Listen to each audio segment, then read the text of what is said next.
নওগাঁর নিয়ামতপুরে বিশেষ অভিযান চালিয়ে ৯০ কেজি গাঁজাসহ ২ পেশাদার মাদক ব্যবসায়ীকে গ্রেপ্তার করেছে পুলিশ। সোমবার ভোর রাতে উপজেলার পারোইল ইউনিয়নের তুলার বাউ গ্রামে এই অভিযান চালানো হয়। উদ্ধারকৃত গাঁজার আনুমানিক বাজার মূল্য প্রায় ৩৬ লাখ টাকা বলে জানিয়েছে পুলিশ। গ্রেপ্তারকৃতরা হলেন ওই গ্রামের বাসিন্দা মোহাম্মদ হামিদুল ইসলাম এবং মোহাম্মদ রশিদ। পুলিশ জানায়, গোপন সংবাদের ভিত্তিতে নিয়ামতপুর থানার অফিসার ইনচার্জ মোহাম্মদ মাহবুবুর রহমানের নেতৃত্বে পুলিশের একটি দল হামিদুল ইসলামের বাড়িতে অভিযান চালায়। এ সময় বসতঘরের একটি কক্ষ থেকে ৩টি পাটের বস্তায় রাখা ৯০ কেজি শুকনা গাঁজা উদ্ধার করা হয়। প্রাথমিক জিজ্ঞাসাবাদে গ্রেপ্তারকৃতরা দীর্ঘদিন ধরে মাদক ব্যবসার সঙ্গে জড়িত থাকার কথা স্বীকার করেছেন। এই ঘটনায় নিয়ামতপুর থানায় মাদকদ্রব্য নিয়ন্ত্রণ আইনে একটি মামলা দায়ের করা হয়েছে। নওগাঁর পুলিশ সুপার মোহাম্মদ তারিকুল ইসলাম জানিয়েছেন, মাদকের বিরুদ্ধে নওগাঁ জেলা পুলিশের জিরো টলারেন্স নীতি অব্যাহত রয়েছে।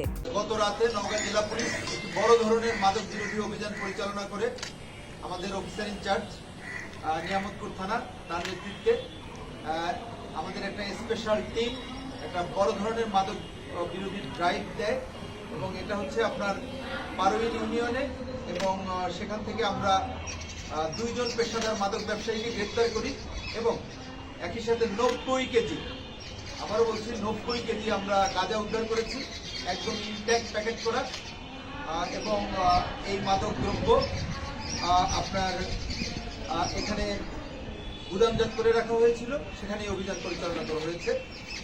প্রথমত আমরা গত 6 তারিখে পুলিশ সুপারের কাছে একটা মেসেজ আসে যে আপনারা জানেন পারোইল ইউনিয়নে ট্রান্সফরমার চুরি হয়েছে।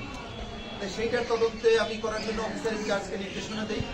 অতঃপর অফিসার ইনচার্জ এটার তদন্ত করতে যেয়ে আপনার 7 তারিখ অর্থাৎ গত রাতে 10টার দিকে চোর সন্দেহে আমরা হামিদুল নামে একজনকে গ্রেফতার করি এবং তাকে জিজ্ঞাসাবাদ করি। জিজ্ঞাসাবাদ করার এক পর্যায়ে আমাদের সন্দেহ হয় এবং অফিসার ইনচার্জ আমার সাথে কথা বলে আমাদের কাছে যে স্যার তথ্য প্রযুক্তির সহায়তা দরকার, আমরা তথ্য প্রযুক্তির সহায়তায় আমরা তার মুভমেন্ট এবং তার কথাবার্তা সব বিশ্লেষণ করে আমরা তাকে ব্যাপক জিজ্ঞাসাবাদ করি। জিজ্ঞাসাবাদের এক পর্যায়ে সে স্বীকার করে যে সে মাদক ব্যবসার সাথে জড়িত আছে এবং তার কাছে 10 কেজির মতো গাঁজা আছে।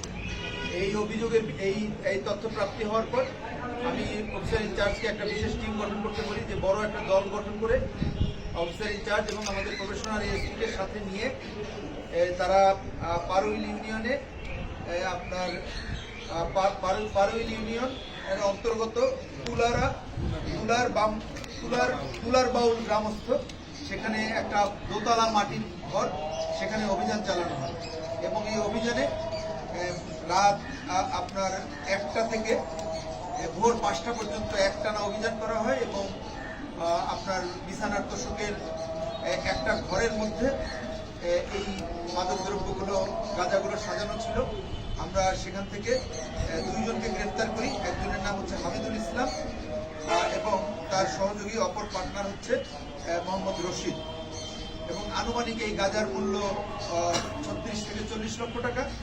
আমি নিজেও আসামিদেরকে জিজ্ঞাসাবাদ করলাম এবং জিজ্ঞাসাবাদ করে আমরা যেটা পেয়েছি যে আরও 2-1 জন এর পিছনে জড়িত আছে এবং তারা এই হামিদুল এর বাড়িটাকে একটা গোডাউনের মতো ব্যবহার করত। মূল যে আরো 2-1 জন ব্যবসায়ীরা আছে এরা গোডাউনের মতো ব্যবহার করত এবং এখানে এনে গাঁজার আপনার স্তূপ করে রাখতো এবং এখান থেকে নওগাঁ জেলার একটা বড় জায়গায় আপনার বিভিন্ন স্থানে গাঁজার সাপ্লাই দেওয়া হতো, কখনো হাইসে করে কখনো ট্রাকে করে সীমান্তের ওপার থেকে এই গাঁজাগুলো নিয়ে আসতো। আমরা তদন্তের সামনে তাদের নাম বলছি না, আমরা তাদের ব্যাপারে তদন্ত অব্যাহত রেখেছি এবং আমরা খুব শিগগিরই এর সাথে আরও যারা মূল ব্যবসায়ী ওদের সাথে তাদেরকে আমরা গ্রেফতার করব। এই চক্রের সঙ্গে জড়িত অন্যদের শনাক্ত ও গ্রেপ্তারে পুলিশের অভিযান আরও জোরদার করা হয়েছে।